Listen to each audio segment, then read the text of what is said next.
all those type of things. So we wanted to do what we do with the other departments, which is take the funding, and then bring it over to our CIP account. So that way, when the funds are needed for these type of equipment or replacement of anything that's going on at Valhalla, they have the funding to do that. There was a reduction in the in events. So you'll see that that line went down under tournament, the tournament category, which is the second to last line.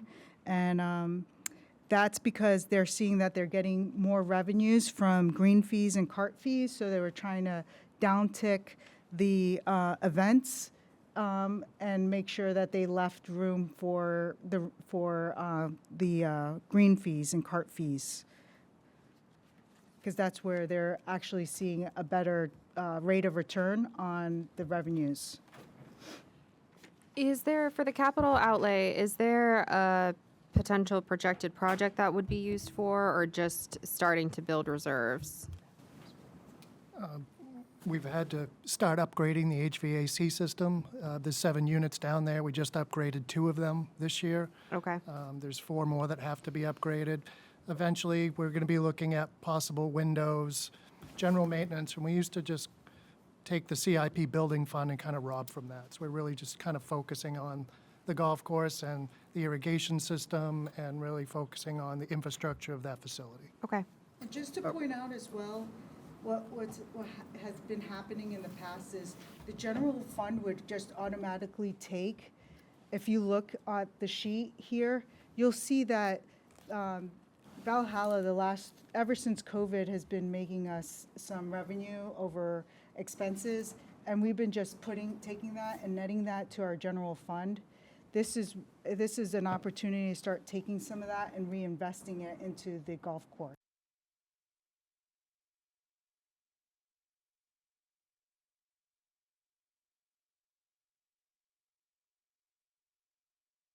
Full-time, right? Yes. Brad's part-time, Brad is full-time as well. and Patty, you're just splitting her in between. Correct. She does the cash outs, helps with the cash outs. So we have a third person involved in the cash outs at Valhalla. So she does that as well. Thank you. So, this doesn't really affect this year's, but just sort of trying to figure out what happened in 24s with the advertising sales. In 23, it was, the actuals were 16.4, and then that dropped to 4,800 in 24, and then budgeted back up to 24.6, which we're, carrying forward to FY 26. Just sort of like, what happened to cause that advertising, drop and then the spike? And then is that something that is potentially going to happen again, or is that just more of like an accounting thing of like stuff got moved to different spots? And We had for a while an agreement with Ocean View to advertise with us, and so they were paying a portion of that. Isn't that what it was? Mm-hmm. And so I would have to find out what the plan is moving forward for advertising. And then sort of a follow on that question is, with the GPS carts, do we advertise on those? I remember when we were talking about the discussion about that contract or something, I don't remember if it was that we could or we do.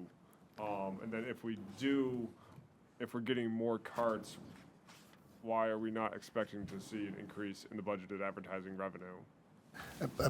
If you want to jump in on this, I know that they can advertise on there, so I think that's something that they'll want to explore going forward. I remember looking at it last year, and Rachel's on the Green is on there, and trying to find there's an opportunity there that I think we'll want to explore further. Try to mine that as an option as well, because you can push ads through there and direct our marketing in that department. So I think we can find opportunities to generate some revenue from that. But now with it expanded, it really makes it much more viable. If you say, okay, you've got 100% coverage with all your carts. That way I think that's something we can explore.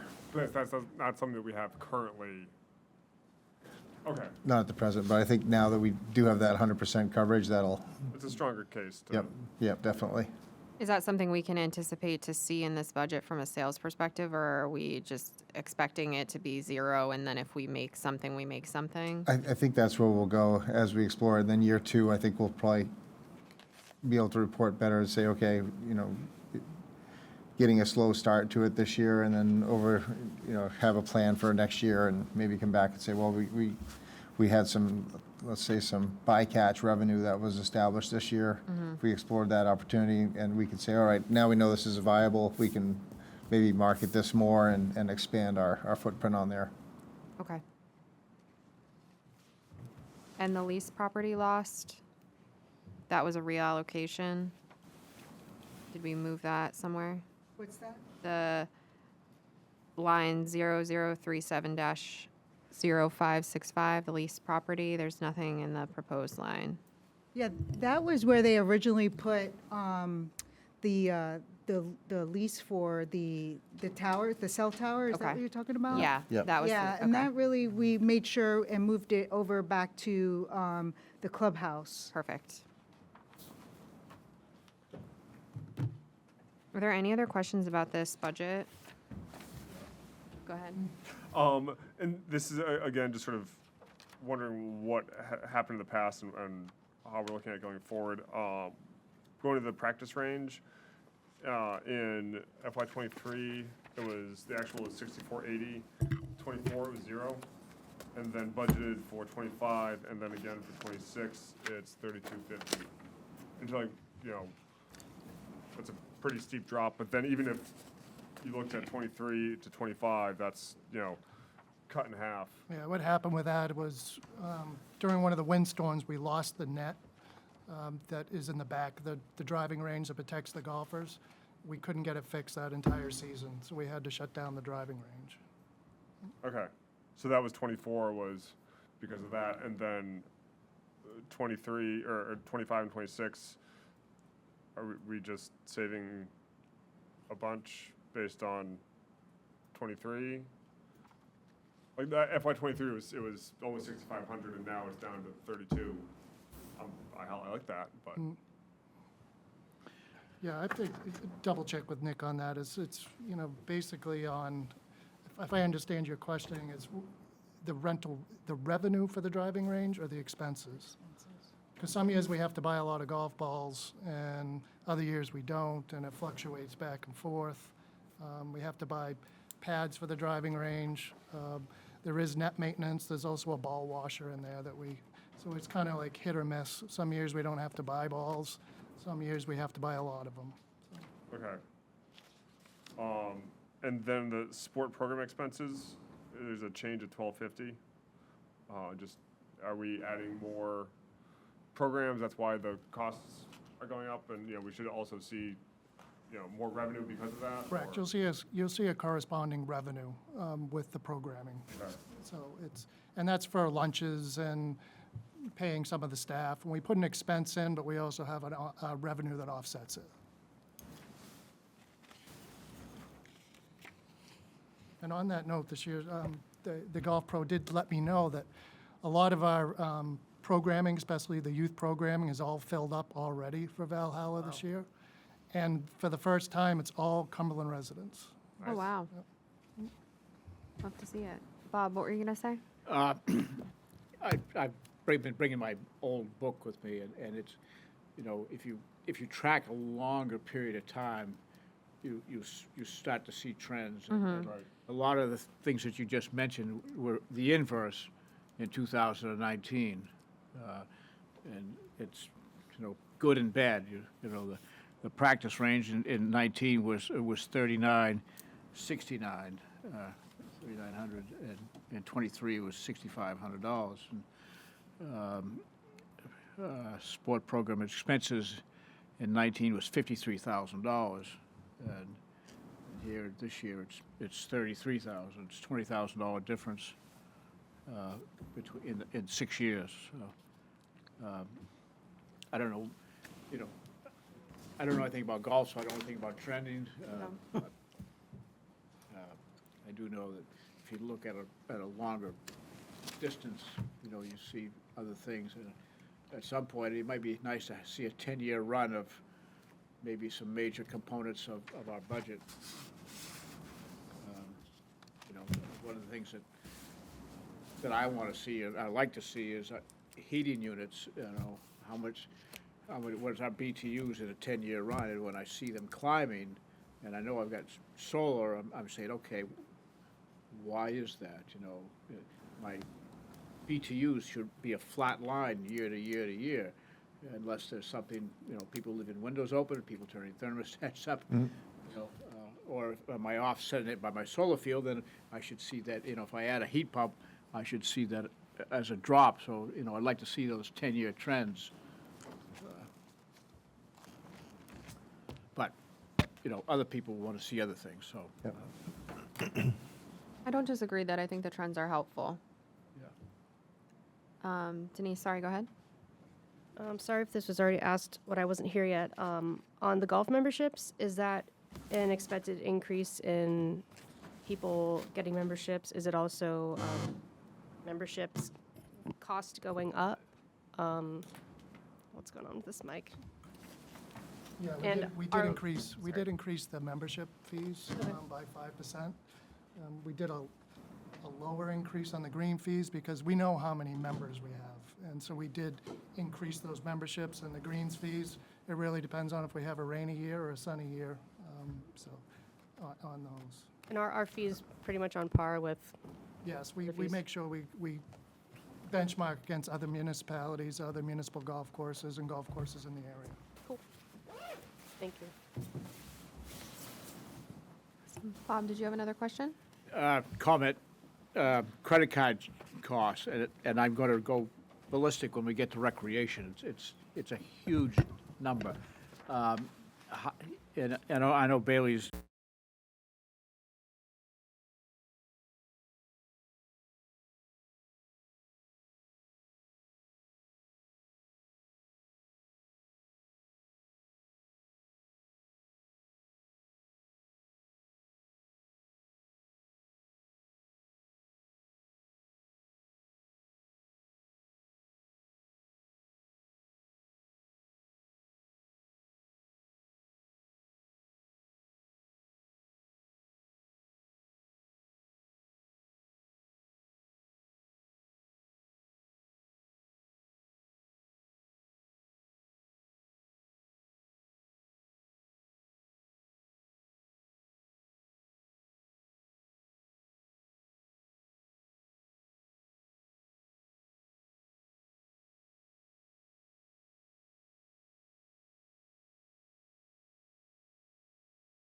Because of his clientele. Okay. I would say one thing, and it's too much in the weeds, but it's similar practice to what we do at town hall. Like you guys are charging credit card fees, so it would be expected as a town-owned and operated facility that would be best practice, but I understand that. What were you gonna say, Bob? Well, you might have a good excuse for the golf, but when I look at the rec program, you know, and we're basically running a charity because the revenue, the expenses basically zero out. And if we had that revenue from the credit card, we would be in the plus column. So We can definitely dig into that when we get there. Let's I know, try to stay focused. I was going to hold off, but I couldn't. Denise, did you have another comment? Just that I think those are usually like 3.5% or something. Yeah. Credit card fees. So, yeah, I don't know. Especially for rec, like if you're signing up for a program, it's already not. I don't know. I would pay it 3.5%. Yeah. We can also set up for credit card fees, or if you do the Check. the e-check, you know, it's like Right. 1% or something like that, or a, you know, dollar amount fee. Yeah. So I think Ron had something. Go ahead, Ron. At my shop, I check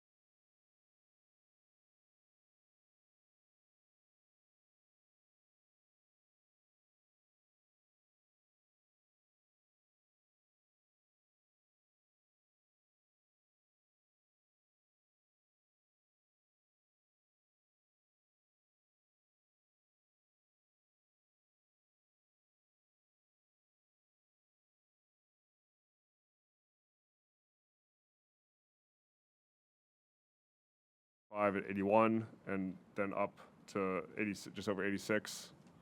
And I'm just wondering, what drives that, sort of roller coaster of change?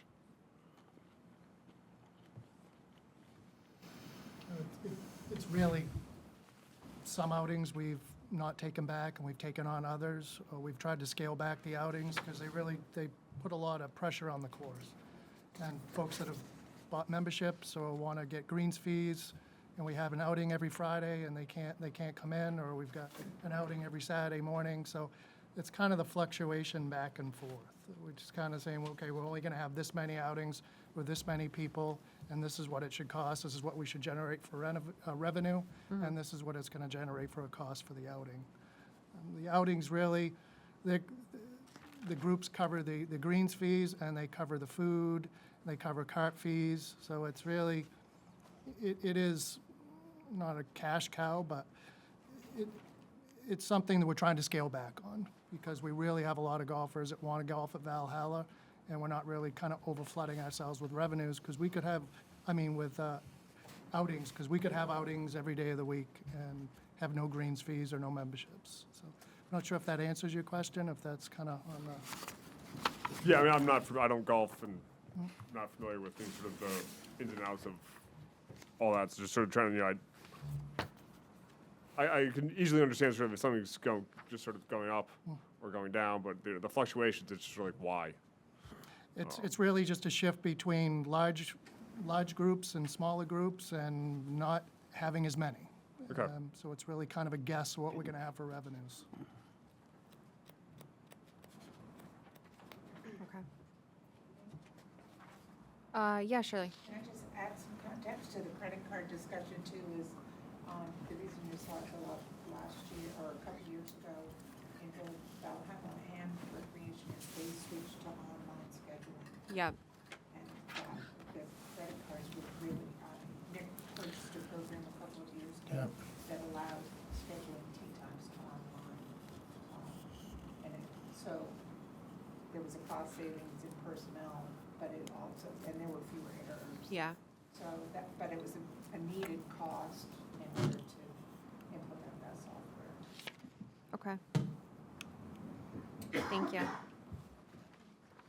Anyone else for Pro Shop? No? All right, then we will move on to 410 Recreation.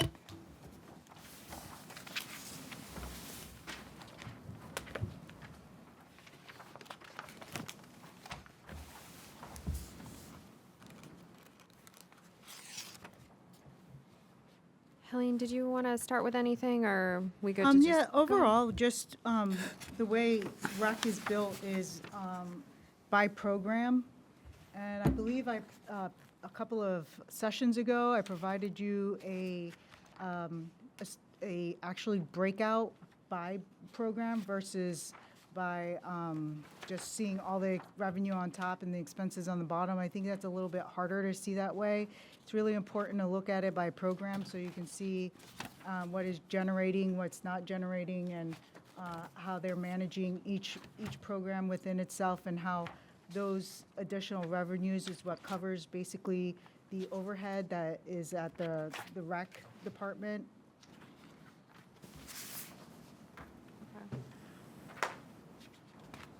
Just for reference point too, so projected operating cost of the cost center is $1,649,472.00. And then the revenues can be referenced back here.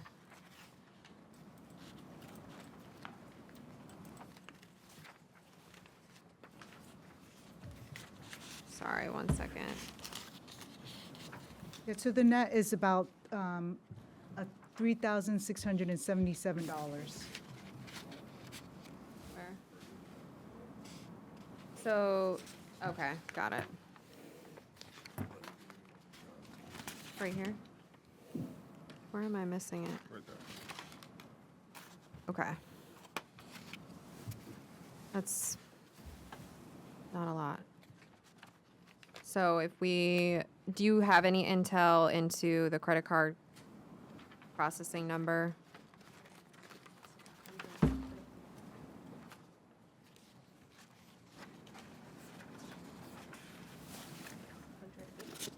108, yeah. That's why I'm Yes, asking. it's- Like, do you have any context as to why it's that high? Yeah, because if you look at software, it used to be 45,000. We used to break out the fees between software and the credit card, and they basically took it out of software and then went ahead and put it all under one account, which is the credit card. Okay. So you'll see credit card, the software line go Yep. down by $45,000. Okay. So really, we're looking at a 8,000 or so increase, because the credit card charges increase was 45. 53.5, but 45 of that is just software just getting moved. Yes, and just, all. So yes, 8,000 moving we're it looking up at really an 8,000 increase year over year. between those two lines. Okay. Yep, yep, exactly. There's probably just a little percentage increase that was built into that for the software service. But yeah, it's all consolidated now into one number. I think the point that I want to make is this is a loss. This recreation, we're losing money. And I'd like to see us, it's not a big number, but, when I look at that credit card expense, I'm thinking to myself, we got to do something. So again, these fees are adjusted for that. That's how they manage it. They incorporate that cost into the cost of what the program's gonna cost. As you can see, each program still makes enough money to cover all but $3,300 of the program, of the overhead that happens at recreation. I know there's a lot of programs, we provide a lot of services, and what I don't want to do is make sure that we're pricing people out, and particularly those who are needy. But again, you look at revenue and expenses, and expenses is higher than revenue. By So you 33. either raise the cost of your programming. Yeah, we or should be covering the whole cost of everything. Agreed. So one of the things that happened during COVID, prior to COVID, it was before they went to and heavily relied on credit card. There used to be a line out the door, and we used to have probably three times the amount of staffing at your recreation department. So basically, the credit card fee is covering the cost of having at least 3 additional people in that office. Before they started heavily relying on credit cards, people used to come in and sign up for everything. And they have been able to eliminate that with the use of credit card. So you're trading one for the other. Yeah. In essence. Well, I'm not. I'm insisting that you make some change. Bob, do you think it would be helpful if, I- go ahead. I don't want to cut you off. We listened for years about Valhalla being a negative cost, and part of the argument we made was that we provide services to the community, and we don't always generate an income. And so I guess, I'm willing to accept that this is not a generated an income, but if there's a way to turn it around, because we're going to have, the conversation's going to be tougher next year. If I may, Madam Chair? Yeah, go ahead. Just a quick question, and just for the council to think. I guess maybe, I wonder if we're talking about the same thing, if it's a question of building it, if you do a pass-through, so to speak, let's say that's 3.5%, if you add that onto your, what you anticipate, let's say you anticipate it's gonna cost you to register for a class, or a program is like $50. Yep. And then, but really, let's say 3.5% of that, basically you add $2 to that cost. So instead of being $47, it's $50 or something like that. So you build it into the pricing, but we still have to show an area where you have an expense, because you're gonna have to pass that through. So it's that credit card charge. Or you look at that and say, instead of building it into your cost per unit, for each kid that signs up for a program, or each participant in every program, instead of putting that through and having it as part of the program cost, you just do it like you would, like Councilor Kopp said, you do it as a convenience charge. You just have that there right on Broadway, where it's like, okay, when you're checking out, because like last Tuesday, summer camp opened up, and that was, I think, 8 a.m., and by 8:30, it was full for the summer. But, because everybody did it online. And then, but if you had that when they were going through their sign up at the end, when they were signing up and cashing out, it would show there, okay, here's your convenience fee or credit card charges, or, Ticketmaster does that with everything. I mean, they charge an extra $20 almost for a ticket there for all their, individual charges that you have. It's just a question of how you want to allocate it, I guess. So, but if we have it as an expense, we have to name it.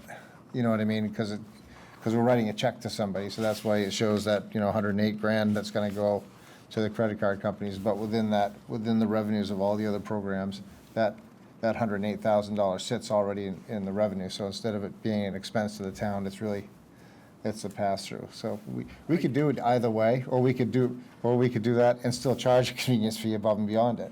I don't And I don't eliminate care the how revenue. you do it. I think when recreation gets a budget together, the differential in 19 was $30,000. The differential in 26 is, $4,000. So it's, you can adjust your cost, program cost to make sure you have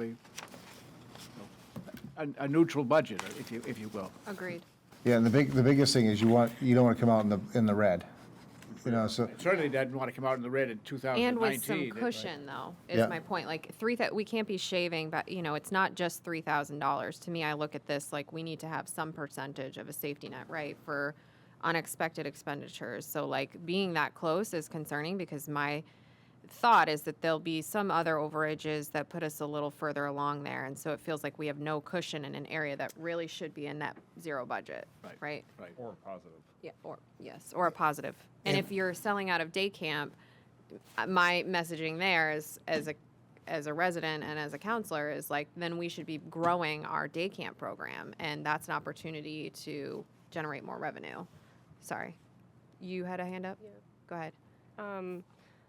What is the goal with rec? Are we trying to break even, or is this supposed to be like our revenue generator? Like because there's some programs here that are operating at a decent loss. It's like, is the cost the cost of these programs being set to, this is covering the full cost of the program plus a little bit? Like A negative is a profit, not a loss.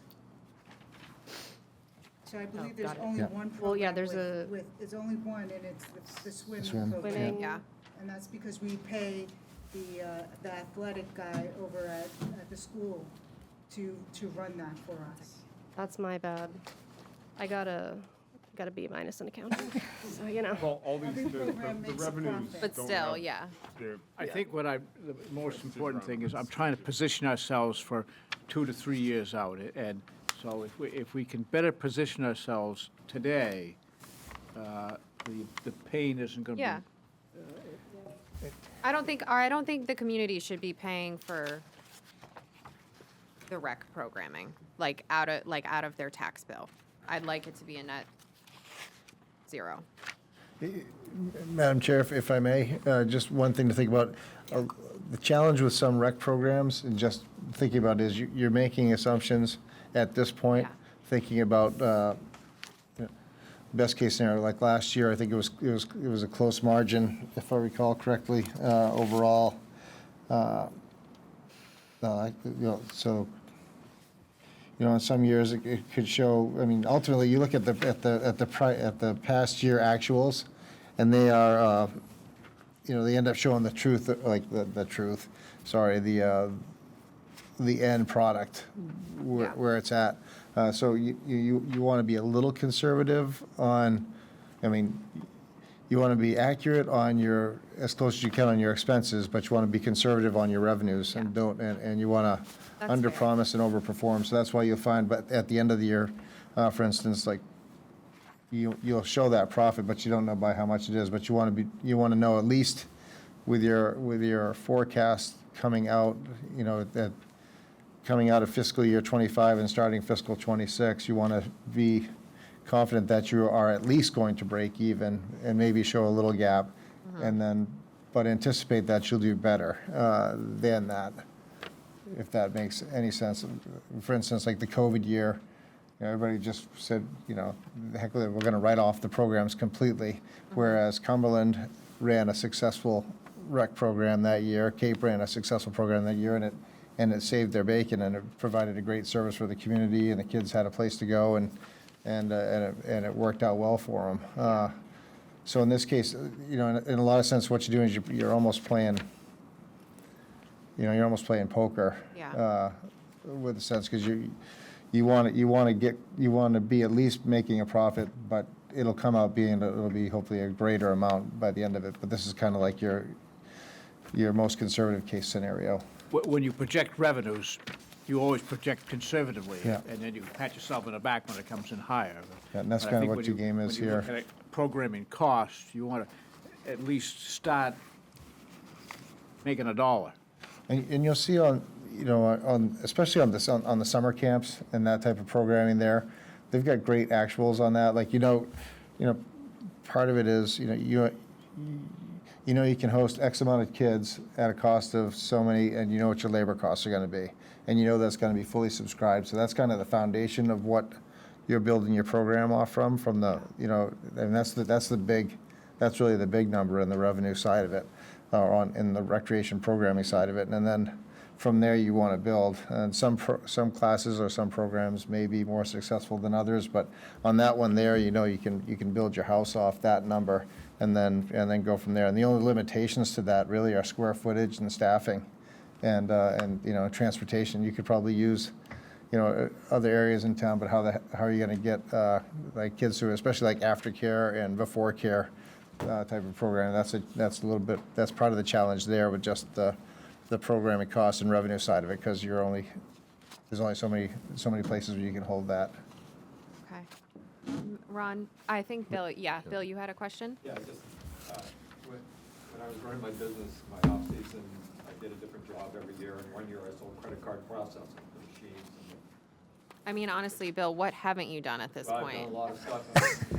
Yeah, I've I'd done like a lot. resume. I have done a lot of stuff, lucky for me. So anyway, one thing we stayed away from, and I don't know if you can, you know, decide how you want to do this, but we stayed away from American Express corporate cards. Yeah. They are brutal. They were like, at the time, they were like 5% to the retailer. So we just would tell the retailer, just don't accept them. We don't do them either. Because they just took out too much money. Okay. Discover was that way too, right? We didn't have Discover back then when I was doing it. But yeah, it was mostly, I was on Visa, MasterCard type stuff. And, yeah, so I don't know if I don't know if it's, you know, just, it's a small thing, but I don't know if we can limit it. We don't actually have a swipe machine. It's just, it runs through a software program, which is why they added computer software through it, and the company manages all of that for us. Okay. We might be able to, I mean, you can go on websites all the time, and it's, you know, accept MasterCard and Visa. And, you know, you try to run the American Express, it's, you know, sorry, there's an error with your card. Yeah. And you fight with it a while, and then you realize, oh, it's only Amex, or not, you know, they don't take Amex. So there might be a way with the software to remove MasterCard or, yeah.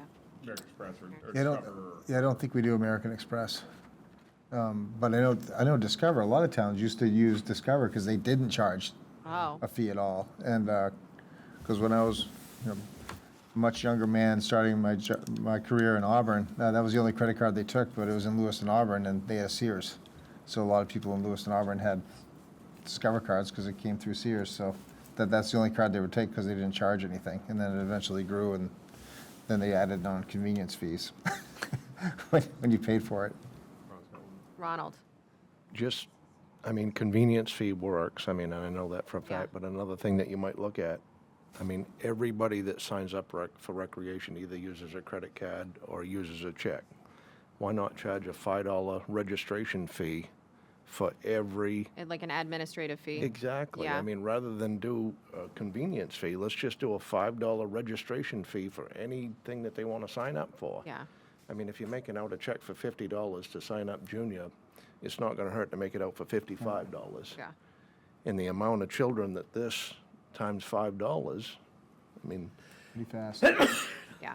and that kind of passes a straight face test. Yeah. I agree. So this is sort of a question for Rec, but then also back to Valhalla. You know, Chris, you mentioned that for the first time we have, I don't know if it's the first time, but for the golf camp thing, you know, it's all Cumberland residents. What do we charge for? I'm guessing we'd have to include North Yarmouth in this because of our relationship with them with Rec and all. But non-Cumberland North Yarmouth residents to use that, and sort of, and then also, or maybe before, what percentage of people actually use that? Take these camps that aren't Cumberland North Yarmouth residents. Do we have any? Like, is it a percentage, like 1%, 2%, 5%, that are out of town for the rec side, but then also for the golf course for membership fees? You know, are we having people from, you know, members from Yarmouth or Falmouth or wherever that are also members of Valhalla? We have a waiting list for memberships at Valhalla, so we don't really have a, reciprocal for one or the other. But I can get you a breakdown, because we do track how many folks golf at Valhalla, residents, non-residents. We do have a resident discount at Valhalla for our memberships, and 100% sure that the rec department can track that for you as well. And we can put that all together and have that emailed over to you. Well, so the real question of that is, you know, what our out-of-town fees look like versus Falmouth's out-of-town fees versus Yarmouth's out-of-town fees, and, you know, are we commensurate with that where we're having people that don't pay into the tax base that are using the service? You know, there should be a premium attached to that. Yeah, I think, Andrew, the golf courses like Falmouth, it's all private clubs now.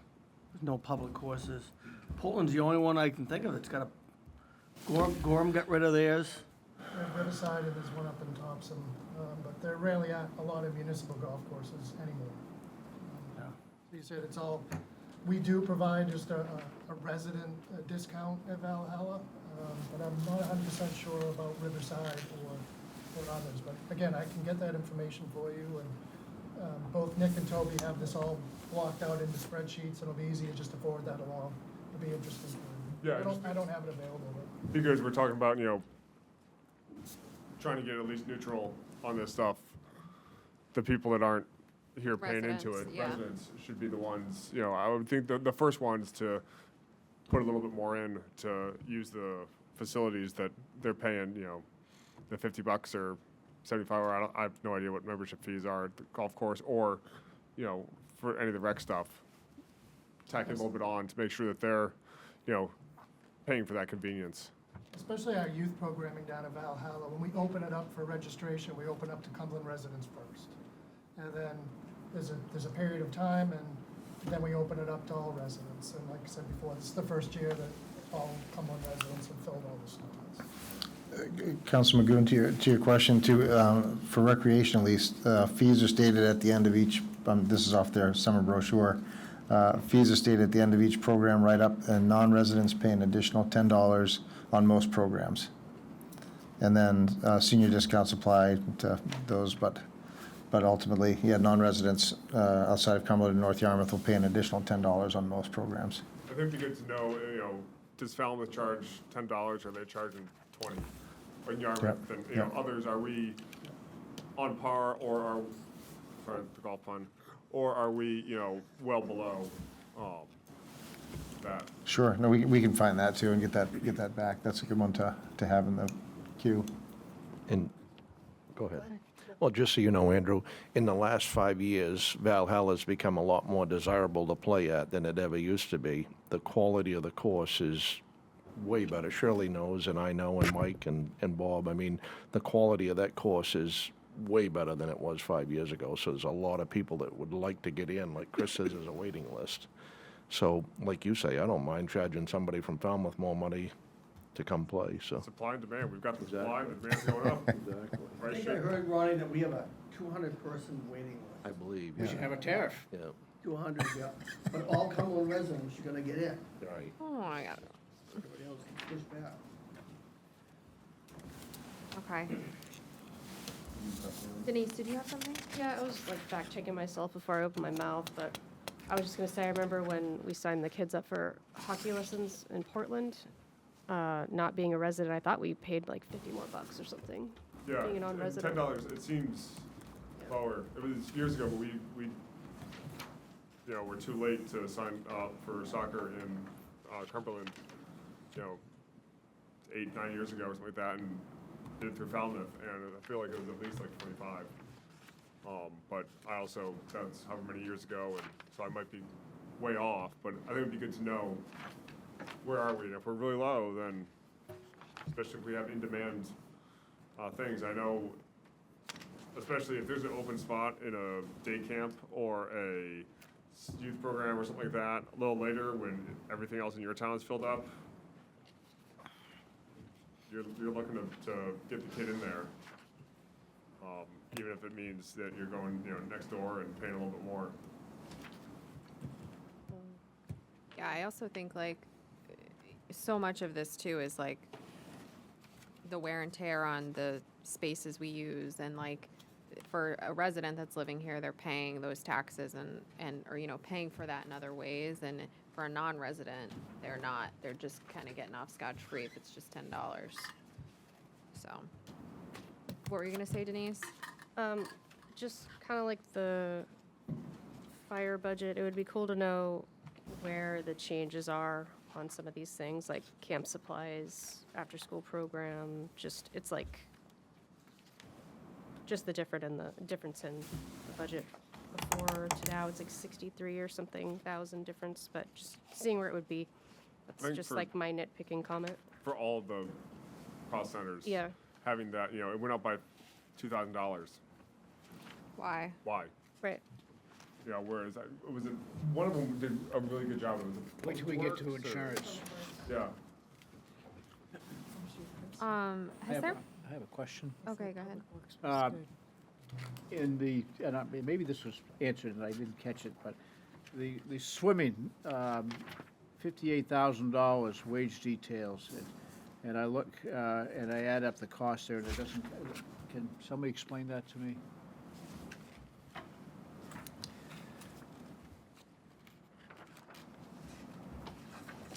$8,000, $5,000, $5,000, $2,500, and then the bottom line is $58,000. Is that a misprint or something that's not there?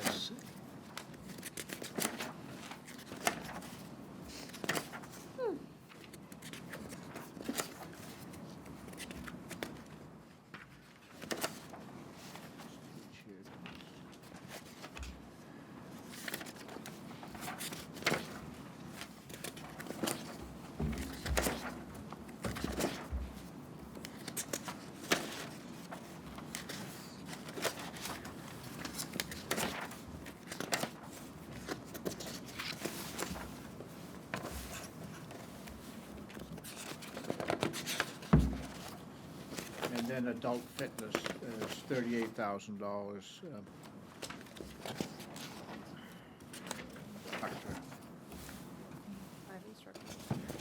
Bob, what was the page before? Like, that starts with swimming. There was an explanation that I missed.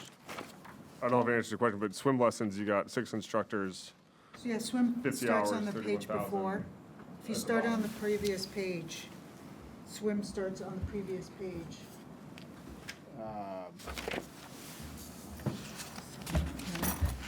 Because he was just looking at this. Oh, To okay. come up with this, but he missed I'll miss these. miss the salary and such.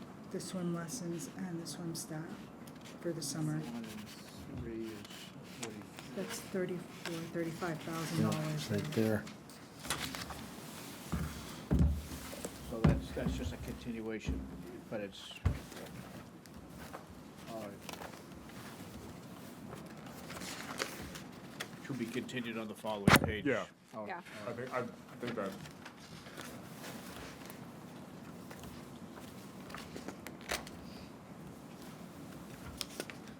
For the swim lessons, what's the limiting factor there? Is it just the pool time in terms of, increasing the number of kids that we can get through that program?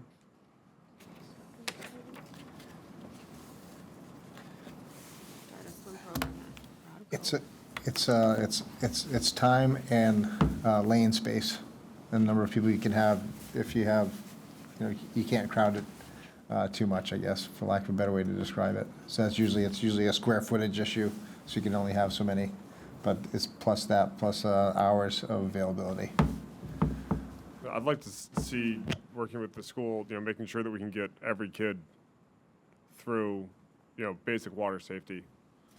It would be more of a school thing, but I think by the time that you graduate, you should be able to, be water safe Comment? around, They do that during PE, Oh, is it? all the way through, yeah. I don't think they do some. I don't know if it's at a certain point it sort of stops into like free swim, and all like the real like water safe bit of like, the whole reach row throw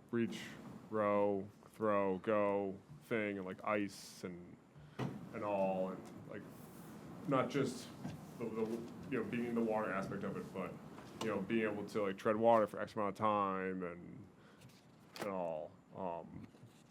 Yeah, I That's mean, more of a school thing, I know, but I think we shouldn't have any kids, coming out of Greeley that don't know how to be safe around water, especially if we got big water that way. And then every year there's some kid in a stream that April shows up and, oh, let's go swimming, and tragedy strikes. So. yeah, I mean, based on my kids' PE experiences, it's just, there's a lot of kids and not that many instructors, so it's like the one-on-one time isn't really Limited, feasible. yeah. Like, they've done this for years in PE, and they don't know how to swim. So we have to take them down to swim school in Portland, and even then, they're not really learning. The methods are questionable there, but yeah, Take them down the, I get your feeling. Bob just wants to take him out of Broad Cove and toss him in and hope it's high tide. Oh, Lord. Every hour for 24 hours.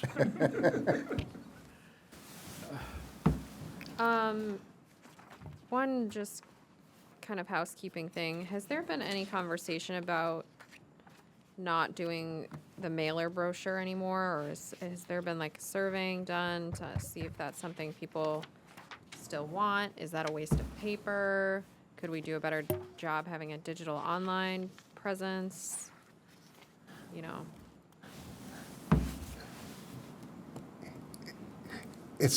I believe it's an annual conversation with staff that they look at. It's like one of those 60-40 type of things. A lot of folks, it depends upon the age group oftentimes. Yeah. They've got a great online presence, and you can get through there and find what you want to have. And then there's a good portion of folks who like to have something in their hand and to do that. And it's very, very well. I think they've tried to find that spot, but it's something that they I think evaluate on an annual basis. Yeah. Could it be moved more to a model upon request? Unless you're perusing the catalog, you don't know that you need that new jacket or that. Yeah. Yeah. Or that pottery box. Yeah. Just, I'd like to opt out, because I think I got 2 on accident. But it's, yeah, I don't know if there's like, if that would just cause more issues, is having that option to opt out, then that's just one more thing to track, but. yeah. No, it's a conversation that happens about this time in most towns that have a rec program that sends out very nice brochures. So it helps market it. It helps to the success. So but it's something that is evaluated pretty regular. Yeah. I mean, even. bills that come in the mail with paper get paid. Bills that come online. Get Depends who you deleted. talk to. I like paper. I like to. And I don't disagree. You could I'm just throwing it out there. You could do a postcard with a QR code on it, or say call town office, and upon request you can have a physical brochure. Just trying to think of ways we could be a little more green centric, but also still accommodate those that want a hard copy. So, Save some money too, probably. yeah, the money is also part of it. $7,000. Any other takeaways from rec or anything you'd like to see for the next meeting that we could give some directives to Helene and Matt on, aside from the Valhalla Greens fees? And I know it's kind of up for conversation about trying to get that to be a flat number. Anything else in rec? I mean, I'd just like to see, I know a lot of these increased costs are because we're offering more. In that vein, the babysitting class, I'd like to see more of those. Or the CPR first aid. You know, we tried to get our daughter into one a few years ago, and we barely got in. And you know, they're only offering 3, but it was a kind of like for the day camps. You know, open at 8 and sold out by 8:30. And I think there's a lot more demand out there for something like that. So then you can say like, oh, you know, my kid is, you know, Red Cross certified to, you know, watch yours kind of thing. I think there's demand out there for that. Just to understand, some of the programs are run by one person, so they contract with that one person, and so that's why there's a lot of these programs will be very limited, so. We're looking to cloning people. I don't think that's in our budget. Awesome. All right, moving on to active living 55 plus. Yeah, so the majority of the changes here, honestly, are just making corrections to the salary and benefit lines, and below the line on that is they just increased their membership dues by $10. Okay. As you know, this is the program that runs the 55 plus programming, as well as the line second to the bottom is where we will take that money to use towards the senior rebate program that we moved to the fund to pay that from. Wonderful. Not attended any 55 plus events, but I've What heard is the rebate? the tax rebate. So why is this in here? If it's Because a we tax- take that money and we move it, we charge it here and then we move it to the fund that actually pays it out.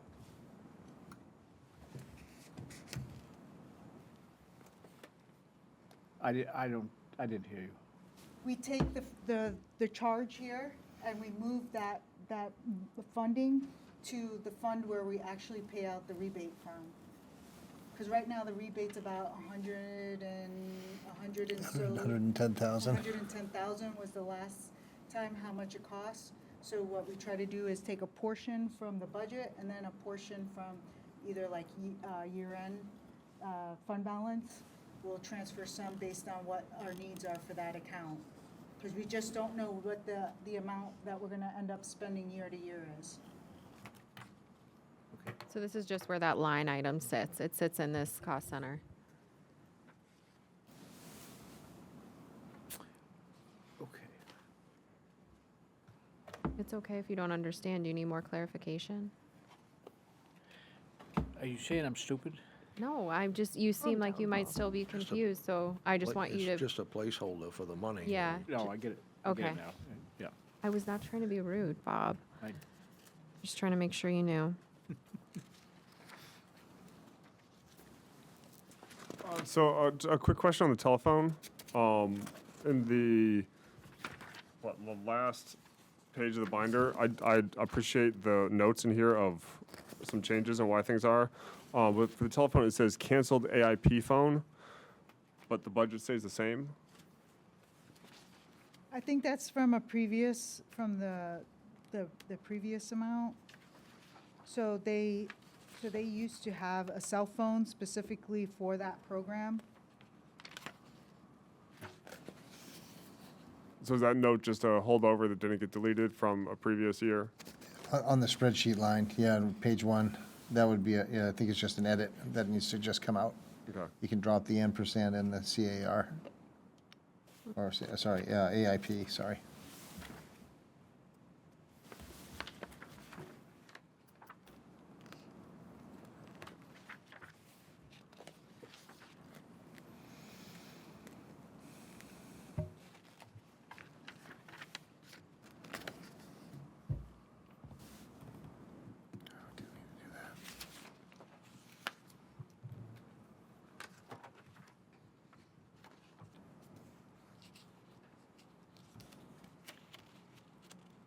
Any other questions about active living? Just one question on the Maine Council on Aging membership. Went from 718 to 2,000. Yep. And there's also volunteer recognition as well. It catches it all in there. So there's the membership, plus there's also volunteer recognition that's held within that line.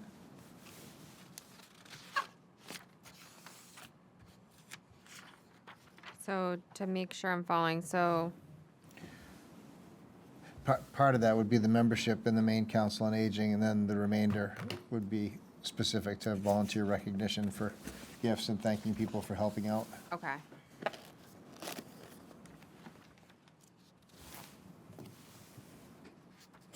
Gotcha. All right, no other feedback on this?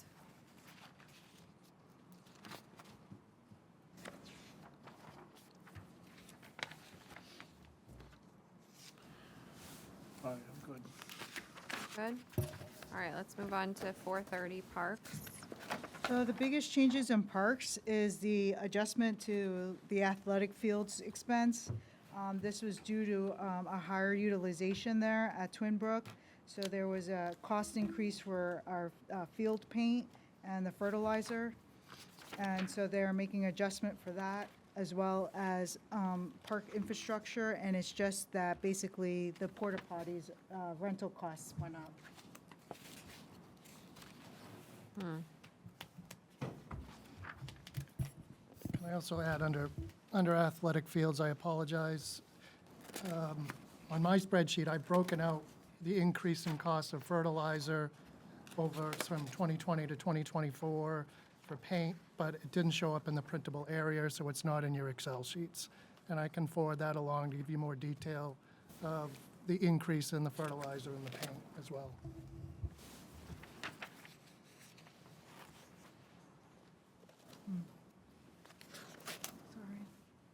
Or the, $16,000, Chris? Yeah. 04334120. 16,300.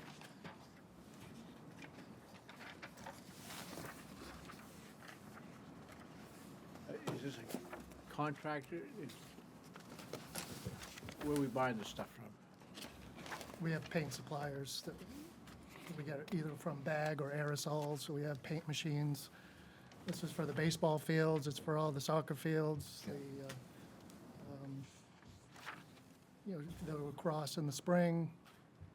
And every time it grows, we mow it, and we've got to repaint it, and there's a lot of activity down there, so after each game, the lines can be gone, and we have to go and repaint them. Seems like a big increase.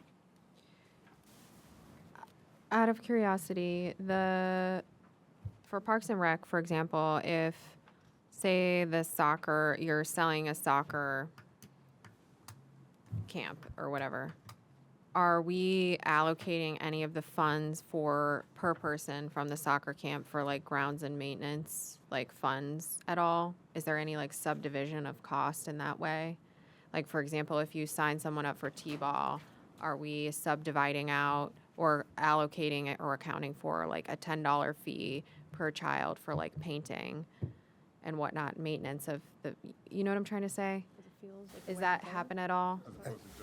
Yeah, I think because it all falls under one, under the town umbrella. I think it's captured in it's the a parks. wash. Okay. It's captured in the parks area, but Okay. overall, it's it's all under the mothership of the town of Cumberland. Okay. The only thing we do is the private ones, so the Cumberland Soccer Club. Yeah. When they have their Labor Day tournament, we build in a fee for them. Okay. So we generate about $13,000 in revenue just for those miscellaneous fees. Okay. But as the manager said, we don't build it into the Yeah. recreation fees. Okay. A lot of the use is from the school, Yeah. and we do work with the school, and a lot of the youth is at practices, the middle school games, the baseball fields. Do they pay us a fee for that, or is that a wash? We don't, it's a wash because we've, I think I've explained before, is we go back and forth. So a lot of the after-school care is at the school. They Yeah. don't charge us. Yeah, And we don't charge them for maintaining the field so they can have their practices down here. okay. Yeah, just real quick. Hey, Chris. Chris, you still see a need for the park rangers down to Broad Cove? Yes, because actually the parking's become a real issue now. Okay. And if we don't have a park ranger down there, then everyone parks at the bottom of that hill, and it really can become a mess. We've had some accidents down there with people backing into each other, so it really is a good service. We try to truck people down when they can go down and drop off the kids and everything, and then we try to have someone there to, give them a ride home, or the senior citizens cart them back and forth. But we've only have about 8 parking spaces down there as it's allocated through the land trust. So it really is kind of a hike. Appreciate it, Chris. Denise? I like the, in electric, the kilowatt hour history. It's just that it cuts off like halfway through 2021. Goes from 2014 to 2021, 2022 on mine. So it'd be cool to see like modern times. But based on the expenses in the chart above, it seems to track. So, I mean, just, Modern After the times. invention of the light bulb, you know what I mean. Modern times. Got it. Noted. LEDs versus There you go. fluorescent. And again, the electricity, if you remember, this goes over to our solar field Yeah. account, so. Yeah, just the bill back. I do like the chart though. Some wild usage in 2016, 2017. Looking at, in the park infrastructure budget, we spend $2,000 on dog bags, and we still have an issue every year with people not cleaning up after their dogs, especially at Twinbrook. And it's not just Twin Brooks. It's the Rhines Forest, it's Knights Pond, Valhalla. Valhalla, we have Why are bags we there as paying well. for that? And we empty the trash cans all the time, and they're full of dog bags. So some people are using them. Sort of going back to the same question with, fees to sort of capture the usage of the athletic fields. Do we also sort of take this into account when we have the dog licensing for that fee, that amount? Unfortunately, that's a state fee. Can we add on to? I mean, I know that not everybody that goes to Rhines Forest, Twinbrook, and all that is a Cumberland resident. We have got people from all over that do that. But spending $2,000 for people to pick up after the dogs, and not all of them do. But so I mean, that's a cost of having a dog is, Yeah. picking up after it, and the taxpayers are If I had to gather to paying for bet, that. if someone was coming to the dog park or to a park with a dog, they would know they need to bring a bag, and anyone that is not picking up their poop is not taking a bag.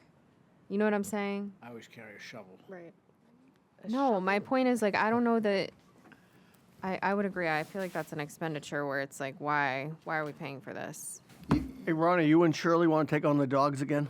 Absolutely not. I'll take on dogs. You want to fill this place with Oh, people? man. Madam Chair, it's an issue wherever you go. I know you provide bags, it's an implied partnership, It is. and you would hope that folks would be responsible, and there are many who are, and there are some who are not. And like your ordinances, many of your problems are created by the few who don't abide by the rules. Folks often, Is that like a speed limit? it's like a speed limit. $2,000 is a lot of money. Or people will take a bag, and they'll, It'd be like me. I'd be like taking toilet paper if it was free. Use them for You lunch know what I bags. mean? Like, I yeah, don't know. they'll fake you out. They'll take the bag. They'll bag the refuse up, and then when no one's looking, they chuck it off to the side too. So then it unfortunately ferments, and park staff come along with a string trimmer, and it blows all over the place. So I could regale you with all kinds of horror stories from that. So I guess the long story is, couple grand is in comparison to the problem you would have if you didn't have it, would be extremely even greater, so. Could we do like a test and see what happens if we just took them away? Would we get a call about it? Oh, no, we're gonna mess that place It'd with be, people. it'd be, We had some super dog walker proponents at one point. Yeah. And they organized April Yeah. Fool's Day Yeah. instead of April Fool's Day, April Food Day. And for a couple of years, they did a great job walking around the parks in the spring, picking up, but then that kind of faded away. So maybe if you threaten to disallow dogs again, they'll start that. I believe it was a lively discussion on the socials this spring as the snow receded in certain areas of town. Valhalla's worse than Yeah. for the dog. So it's, And one a- way we're gonna stop that, and do we have the stomach for it? I do. I do. As someone But- who was attacked by a dog while I was pregnant on my property, you would have my support. So, but ultimately, it's a question of awareness, education, enforcement, things along those lines that, you know, there's no silver bullet for it, but you would hope that folks got raised right. would be Is the there a way to put way it. to add, like, I know the state sets the licensing fee, but But we can't pile we on. can't, the state wouldn't allow us to also tack on a, like, you know, usage fee, if you will. Usage fee. Yeah, the state You does could put a not like. donation box out there beside, Good. You can do that. You could put a donation box next to the bag dispensary, and Yeah. folks could do that. You could, Carries cash. Yeah, they're gonna now. put poop in it. it could be that, or you could QR code it and they could Venmo it. You know, that's another thought too, but yeah, ultimately, it's a cost that you hope that it offsets the amount of manpower or people power that you'd have to use to clean it up in the off chance. And then the other thought, Councilman Goon, to your great suggestion, is if you do charge a couple extra bucks to someone at the point where they register their dog, now it's almost like you're giving them a license to say, okay, well, we're gonna go clean it up for you. So there's an implied relationship there where you could say, well, I paid you an extra $4 back in December. It's the least you can do. So that's just one of those. Chris, that's how a- do you feel about it's a it? Situation. I feel like Mike and Ron and Shirley, that, I think he's glad the cameras aren't on. I lived that dream a while back. When you register your dog, what if you got an extra tag, you paid an extra $20 to be able to take your dogs into the town parks? But I think Doesn't mean you still don't clean up after them, but. I think you're putting a tax on residents where there might be a lot of users that are non-residents, and we're putting that tax onto our residents. Parking. Parking at Twin Brook especially. Well, one of the things you run into are dog walkers. Yeah. You know, Matt, I was surprised when we went through that, We did. the amount of dog walkers from like All over. Brunswick, Gardner would come down here, 15 dogs, and they were the most vocal about us. Yeah. And Usage fee. no problem with that at all, but Yeah, always there. It's, it's increased since the pandemic, I will say. Like, if you have large open green space that people before didn't think about going to and they discovered in 2020. Yeah, it's Well, about a, now they've all gone back to work, so they go to doggy daycares and the dog walkers take Yeah. them to a couple places. Yeah. This was what I was trying to get at with the parking, if you're, for non-residents, parking fees, because I do think there is a heavy usage of our spaces, which, when you're bringing 15 dogs, like, it would be nice if we were getting $10 from parking from you, because the taxpayer is paying for the maintenance and the fertilizer and the paint that gets impacted from that, so. I mean, you could consider paying display parking at Twin Brook, and if you had, you know, similar to folks who have the BCR sticker on their Yeah. back window, They don't have to pay, they don't have to pay. yeah. You register your car, you get a sticker. I'm just saying. I like stickers. I've put some more stickers on it. More stickers. It's tricky ground though too, because there's some reciprocity in other communities. Yeah. Like you can go over to Cousins Island and use that beach and Yep. not be a Yarmouth resident. Ah, Yeah, but, and you could put your boat into Falmouth, and as long as you don't park there, you don't have to pay a launch fee, you know? So Yeah. if you have so much rough, you want, so there's, among our towns, some reciprocity, so you start getting into tit for tat. And Yeah. It's not, I don't know if it's a road we want to go down, but worth a consideration. On the poop, it's a lot harder to not see the poop when your dog is leashed and you're attached to your dog and they're pooping. Oh, Like- I see what you're saying. That's one thing, first of all, is leashing dogs, but Yeah. dogs in general is another conversation. Bring this up after June. I'm gonna just- First item on June 18th.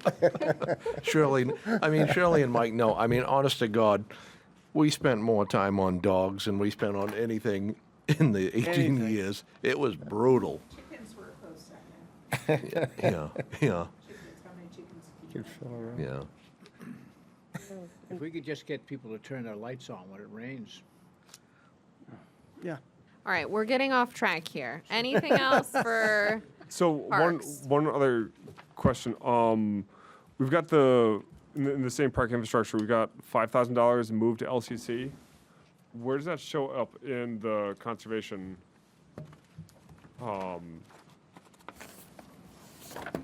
group? Is that the $5,000 for invasives, No, it's what, or I probably should have taken that out, but years back, this line got reduced by $5,000 when we decided to give the LCC their $40,000 allocation. We took money from different budgets to build up that 40,000, so it's not like I lose it every year. It's just, it should have been taken out of there. It was just that one time it was taken out of this line. okay? So that's just more of a carryover that shouldn't be there. Correct. Okay.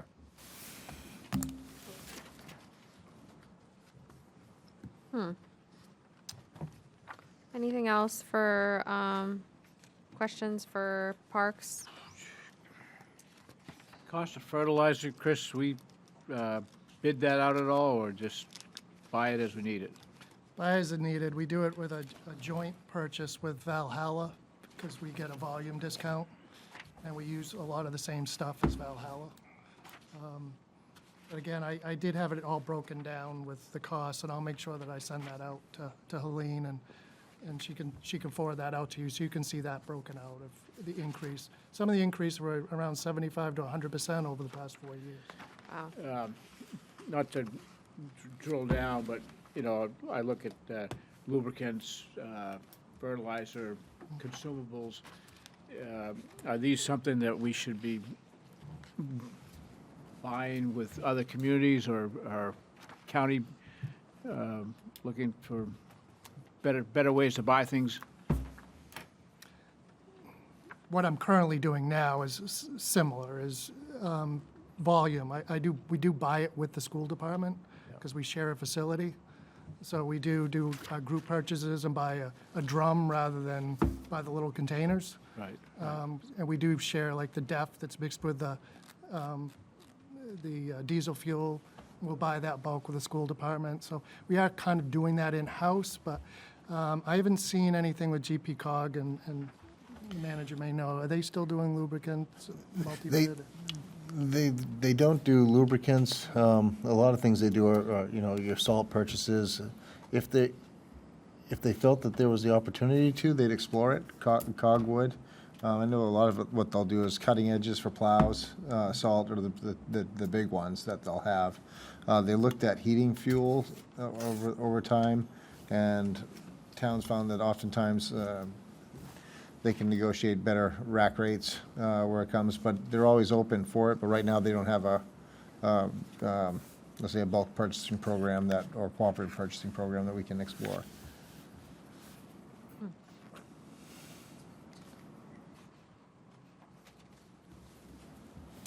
All right, if we don't have anything else, let's move.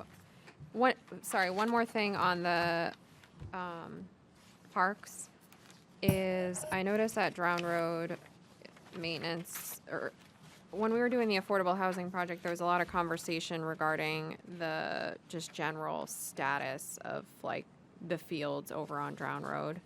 Has there been any conversation about setting aside funds like over the next few years to replace those? Is that up to us? Is that up to Is that necessary? Has there been any dialogue about that?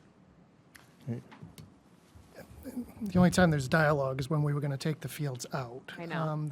The conversation we have now is, especially with this master plan for the Twin Brooks facility, Yeah. is putting 2 more fields over onto the Greeley Road side to try to take away from not eliminate them, but actually have more options and more fields. Okay. But they're fine otherwise? Right, we maintain them, Okay. and we maintain the irrigation, and the Little League's a good partner, and they Okay. do a lot of work on them. All right, cool. West Cumberland, oh, go ahead. This might actually be just getting into West Cumberland then. I was gonna ask about basketball courts, but In West Cumberland? yeah. Oh, That's okay. the only place that there's a basketball court. Yeah, West Cumberland, 440. Yeah, so the only adjustment here was adjusting the heating fuel to be more in line with actuals, and so that was a reduction, and then a slight increase to include the Siemens contract. But it was adjusted. It wasn't adjusted just to add it, it was adjusted into it. Okay. And same thing here, is there anything we should be doing for like long-term planning here for the building? I have some thoughts. I just go, why do we need a phone up there? It's really just an emergency thing, plus the alarm system is tied into it now. So if the alarm goes off, it cuts into that phone line and calls out. And then I look at my electricity and my heating costs up there. Does it make sense to just shut this building down for a few months in the winter? Do we have active programs there during the winter? How much use does it get? Can the programs that do occur there, can they be relocated someplace else? It just seems to me that the cost doesn't meet the use. There is a lot of rec programming up there, and that's one of our only buildings that gets a lot of community use with the Christmas fairs and the baby showers, and so it does it get is a being lot of, used. it does get a lot of use up there. Yeah, it's more traffic than you would think. I know the Christmas fair draws a ton of folks, but then there's Taekwondo, I think, a couple nights a week there, and yeah, there's a lot of different events taking place, and then, So it is being used. yeah, It's- yep, it's fairly well populated over the course of the year. I also feel like that would be slightly inequitable to residents on the west side to no longer have an option. Right, Ronald? Exactly. Thank you. Wasn't trying to step on anybody's toes. I wasn't aware that it was being utilized. Also with that building too, if you recall, probably around 2018, 2019, we did a full renovation of that building. Handicap bathrooms, handicap accessible, we upgraded the heating system, HVAC system, and Didn't we do the roof too? we did the roof. Awesome. And I mean, that campus it's busy year round. I mean, there were kids out there Saturday afternoon after the snow shoveling off the basketball hoops so they could play. It was, spring fever has definitely sprung. So that's actually a good segue, thank you. The basketball hoops and that little court out there, is there a plan to Repaint. spruce it up at all? It's the only outdoor basketball court that I know of in town, and that's the only one that at least would be available during school hours, everything like that. But I'd also like to see, if we can get another one at Valhalla, that would be fantastic. But it's a pretty small court and looks like it needs some love. Yeah, we can take a look at it I'd agree. now. Yeah, I mean, it's always busy, which is great to see. I mean, I love seeing the kids over there playing. I mean, I've shot hoops there a few times because it's a lot better to go down and use that than it is to These out-of-town people using it up all the time, know. aren't they? The other thing that Charge I them. Should know, pay in display parking at the west side. one of my neighbors had mentioned with the ever-growing sport of pickleball was having lines put out there to be able to play pickleball. But I don't also want it to overtake its like original purpose, which is basketball. But I know there are a lot of people that would enjoy that. So that was Maybe Dave. something for long-term capital over there on the property. Yeah. If you could find a space for that. And Go ahead, Bob. Again, the Siemens cost comes up, and again, I'd like before we get to the end of budget, see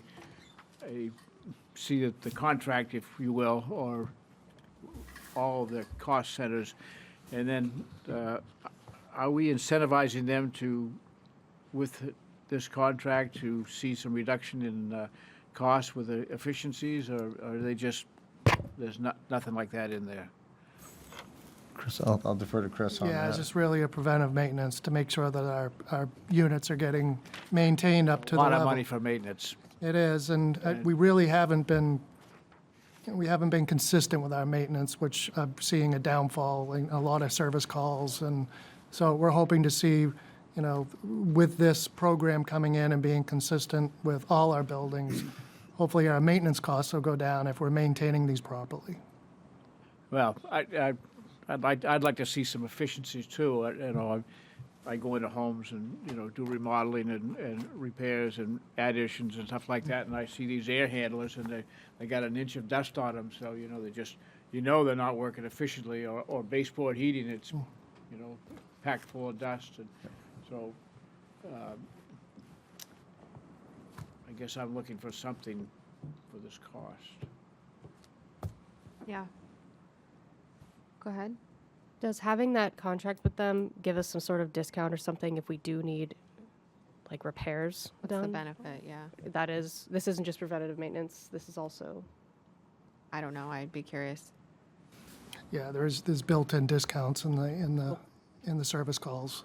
I That's know the something. performance has been improved. I will say that from even in the 9 months that I've been here, we've definitely have seen improved results when Siemens came on board. Diagnosing the problem, fixing the problem versus trial and error. So they've done I will say they've done a good job in that performance side of it. They'll give counselors a discount on a jacket.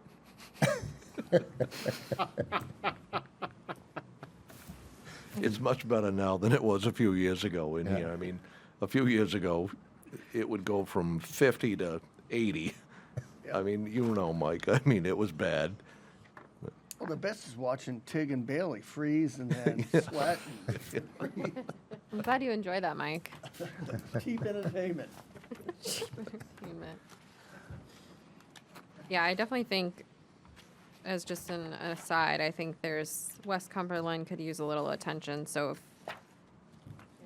that's my optics on it. But if there could be a larger conversation about a long-term plan for that space over there, I don't know if that's part of the Twin Brook conversation too, or maybe we rope that into it. But what is the plan with that space? It could be a good conversation for the comp plan. Yeah. Looking at those, that's all parts of the elements that could be wrapped into that as far as your, let's say, your outdoor enjoyment infrastructure. So looking at it from the top, from a 10,000-foot view, Yeah. that should be an element of review. Where do we want to put it? Even something as small as like the farmer's market, could it be in West Cumberland every once in a while? Ron Kopp's got plenty of property over there that we could park in, and I know he would graciously allow for that I already do, so, for free. yeah. But like what can we do to use that space so people know it's available, so it's an option, it's utilized more. Farmers market is moving to the fairgrounds. Actually, is it really though? I thought that was your wish. I didn't know Farmers it was market real. is moving to the fairground?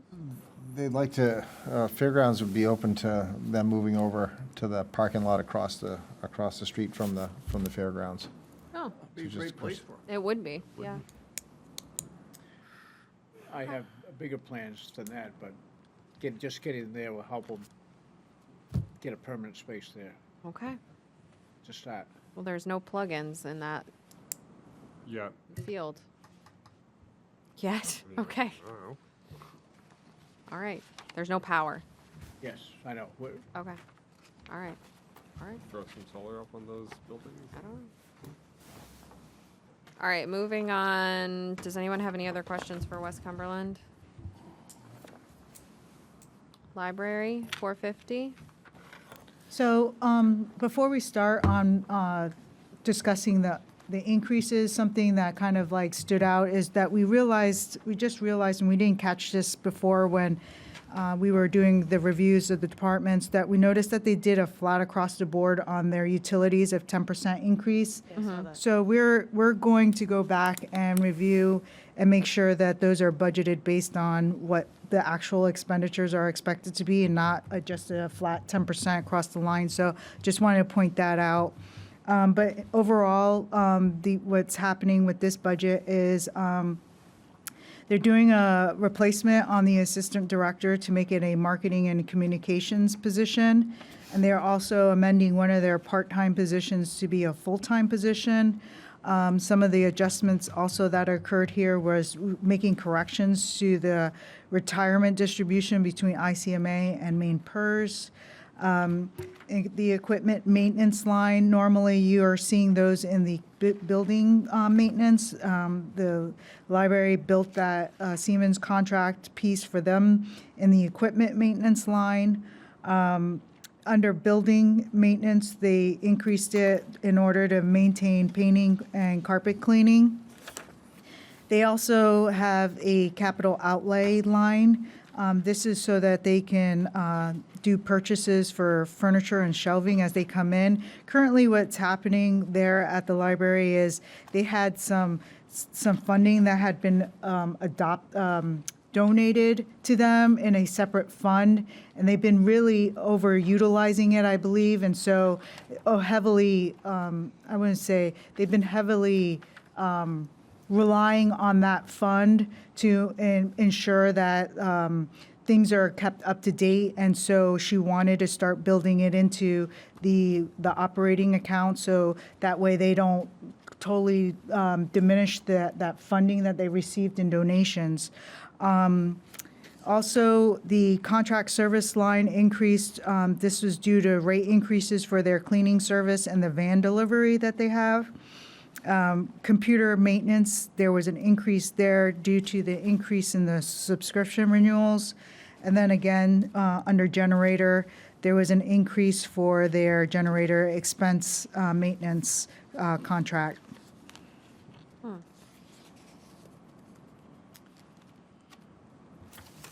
Go ahead, Bob. That raises a number of questions. So,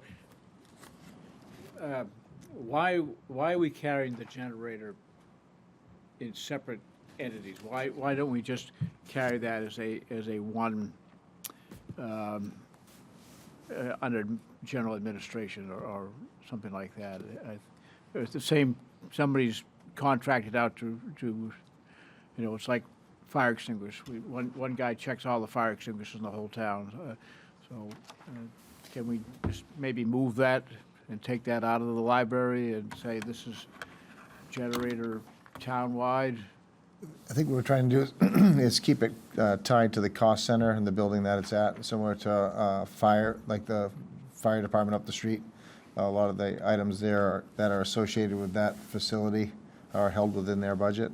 And so on this one, the generators, specifically for that, for the library, so we just have it as part of their operating expenses, just so it's tied to that, tied to their budget. And just to remember, there is a share costing revenue with North Yarmouth with the library, so we try to make sure that any costs related specifically to the library are incorporated in their budget, so we can capture that revenue sharing from North Yarmouth. Okay. Yeah, thanks.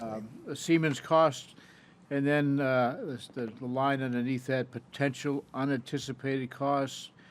Actually, that sounds more of Siemens work, recharging the heat pumps. I'm wondering why that's a separate line.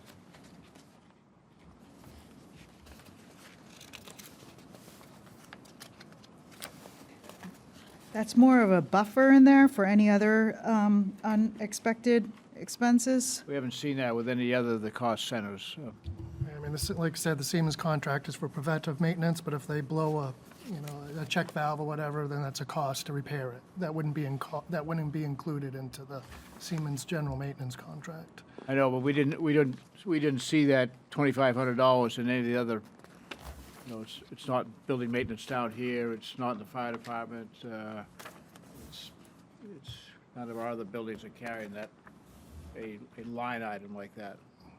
I think they are, but this one's more specific. I mean, if you look at the Siemens contract, and here for town hall is an additional 3,000, but I'm probably carrying 8,000 building maintenance, just for those unforeseen maintenance items. My final question, D&D cleaning, is that a new cost, or is that just an increase over previous years? Just the rate is increasing. We've always used D&D. They do the custodial work at the library for us. Is there a reason we don't use the school to shared services there? They had existing services there, and there's a lot of tedious work with the cleaning and the bookshelves, and it was just an existing cleaning person there, so we just kind of kept that going. Plus, we try to keep our costs at an even level with the school, and to add the library on kind of would have shifted that over, so, it was a little outweighing. Have we put this out to bid in the past? I don't believe they have. I believe this gentleman has been with them for at least 15 years. Not to say that if he left, that they would probably have to get a contracted service. If things fell through with the school with us, I would need to get contracted service for, Valhalla in this building, and so. And also, we don't do Valhalla, the school doesn't clean the fire stations. We require them to clean them on Right, their own with existing staff, Fire department ought to clean their own fire stations. and they do.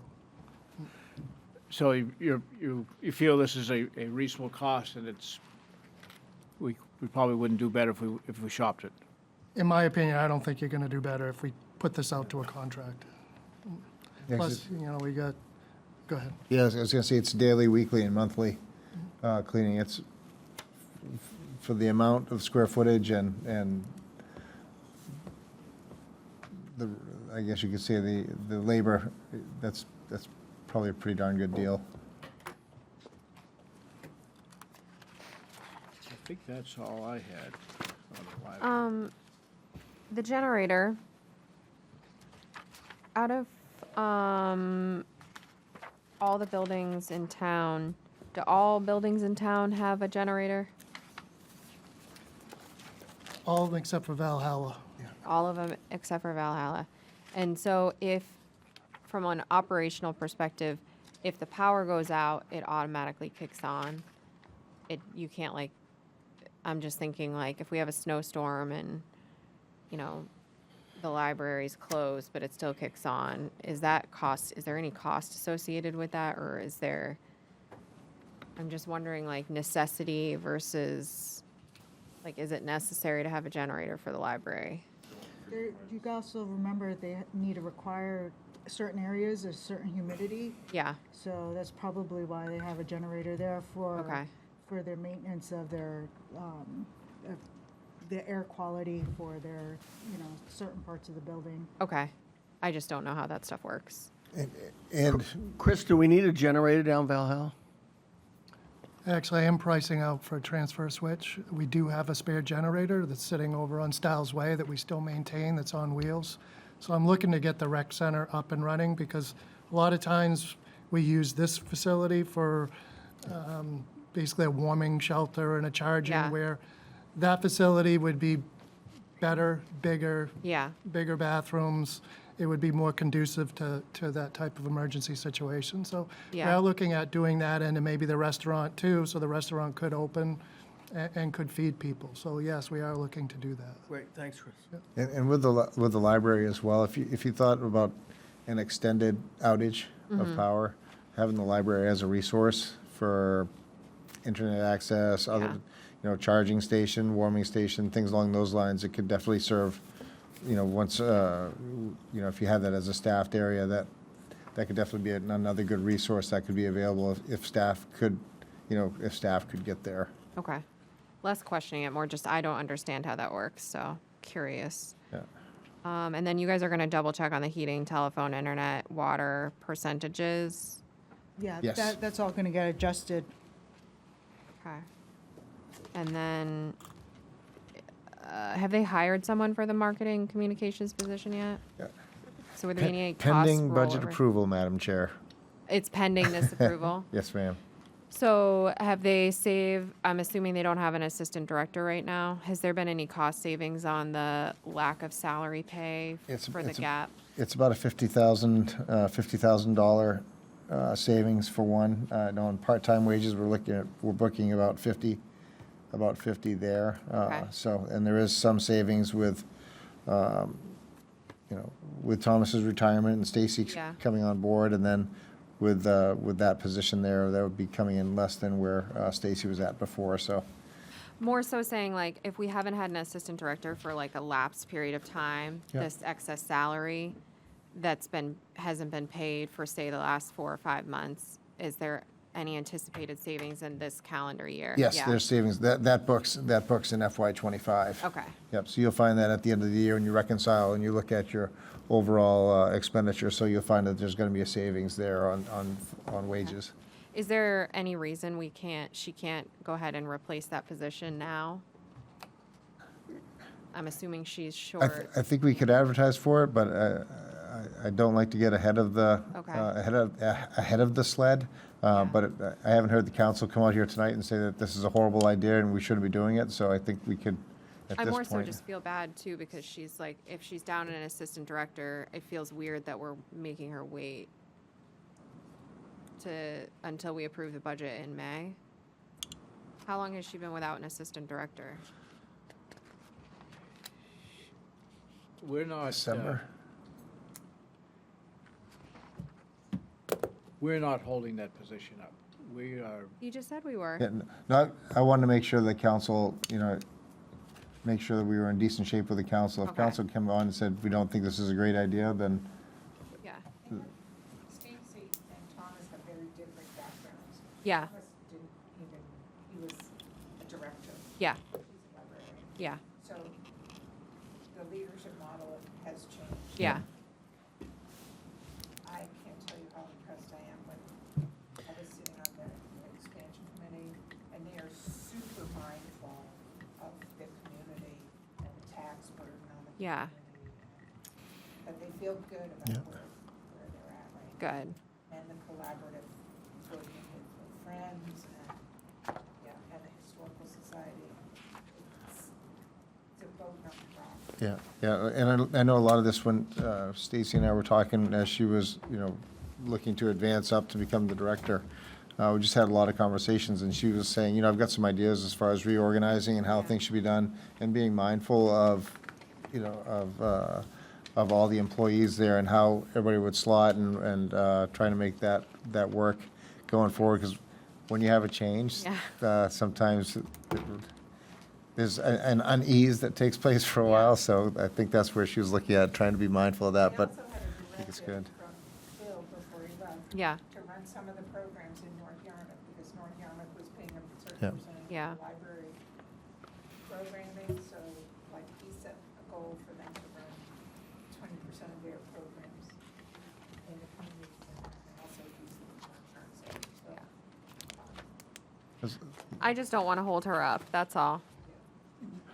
So, I think things are in the works to keep moving forward, but Okay. again, one of those things you want to make sure that you're not getting too far ahead, and if council thinks that we're in a good place, then I think she's got a great plan, is what I guess that's what I'm trying to say, and I Yeah. think this will be helpful as far as the work that they need to do in conjunction with Whitney and the work that she does as well, the Yeah. communication side. So, I know how hard it is to be short-staffed.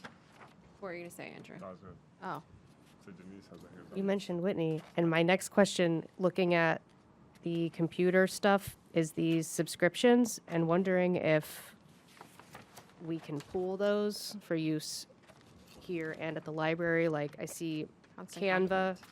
you know, we have 2 Canvas, we've got, I don't know how many Zooms we have multiple constant contacts, so does it need to be separated because it makes it easier, or is it, you know, just wondering there if we could share, that kind of thing? I think it's often based on size. Okay. So you might have a subscription up to X amount of people. So you may, you know, like they may have one there. It's like a Zoom subscription. Like multiple, you know, sometimes the town might have multiple subscriptions across there because it's how their software model is. And that'd be my thought there. But as we found them that they're obsolete, we've also tried to delete those as well. Is that Bluehost, is that their website hosting? Because it comes out to about $87 a month, which is kind of a lot for a website. Just curious about that one. I think Their that one I may network. have to get back to you on, Counselor Okay. Thorson, if that's okay. Okay, cool. Works for me. To answer your question, the proposed budget is a 6% increase over last year.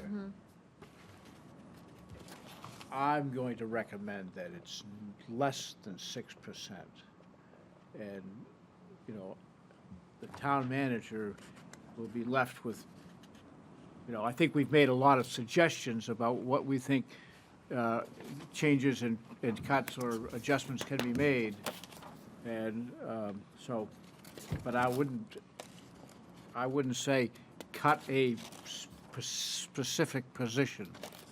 I don't think that's in our purview. I mean, I think if you ask me what I think are, you know, specifics, I can come up with specifics, but I think that the charge or the role of the council manager form of government doesn't give us that license. We're telling you it's too much. We want to see it at 4.5%. Does that make sense? Yeah, I was more so saying they had a position, Yeah. the assistant director position, that they are looking to convert to a Yeah. marketing communications director, which they have not been paying the salary for the last few months. And I wouldn't hold up the operation based on, because if we were looking budget to budget, we would still have an assistant director for a library in there, right? So Yes. why, like, I'm not really seeing I don't anticipate a shift in headcount. Like, I think that's anticipatory, and we should expect that unless there's a larger conversation. So I just don't want, unless I'm missing I wouldn't want her operation to be held up by us. Because it takes forever to hire someone. By the time she gets someone in the door, it'll be August if she waits till May. I don't know. That's my thought. But I agree. It's not our directive to say how we cut cost. Yes. And remember, there's also going to be a little bit of an adjustment for that, like, across the board 10% increase in utilities. Yeah. So that's a thing. Not a lot, but it's something. I just think when you're missing a full-time body, it really impacts your entire operation. So- And it's shouldered by other people. Again, should be, you know, as a matter of function, there is no increase in electric cost because it's offset by the solar field. We produce a kilowatt, we buy a kilowatt, so I think there's a better way of describing that. Yes, there's a market cost, but we're not paying for an increase. There is, in effect,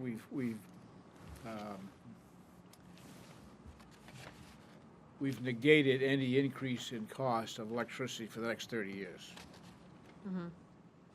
As long as we don't use any more than what we produce. We will come back with savings. So, message received on that, and we will, and then there will be savings this year of a pretty significant amount. Yeah. Just due to personnel changes too. So, but we will come back with savings on this and let you know what our revised Yeah. number can be too. But hopefully not at the expense of this marketing communications No. position at No, the we- library, No. because that's, We won't go in that. we I'm won't just go in that making sure, direction. because like, I feel like Bob is talking about something different that I'm I'm- thinking yeah, about. I think So I you're- just want to make, I feel like make it Bob's really talking clear, big picture. Total budget, Got it. and you are talking right now library budget. Right. And, We're on the library tab.